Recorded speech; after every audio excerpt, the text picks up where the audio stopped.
వృషభ రాశి. వృషభ రాశి అనగానే మనకు గుర్తొచ్చేదేంటంటే నంది. సాధారణంగా శివుడి ముందు నంది ఎలా ఉంటుంది? ఎప్పుడు గూడా శివుడిని చూస్తూ ఉంటుంది. వారి మధ్యలో ఎవరొచ్చినా నచ్చదు. వీరికి ఏదైనా సరే విశేషంగా శివుడి మీద ఎప్పుడు కేంద్రీకృతం చేసి ఉంటారు. ఎప్పుడు ట్రాన్స్‌పరెన్సీ కోరుకుంటూ ఉంటారు. వృషభ రాశి వారికి గూడా రాష్ట్రాధిపతి శుక్రుడు. ఈ శుక్రుడి యొక్క మంత్రంలో గూడా ఉంటుంది. స్ఫటిక వర్ణం, స్ఫటిక గంధం, స్ఫటిక పుష్పం. కాబట్టి ట్రాన్స్‌పరెన్సీ మెయింటైన్ చేస్తే వీరికి నచ్చుతుంది.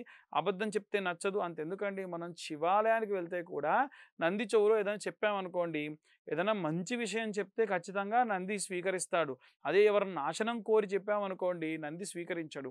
అదేవిధంగా ఈ యొక్క వృషభ రాశి వారి యొక్క మనస్తత్వం కూడా ఉంటుంది.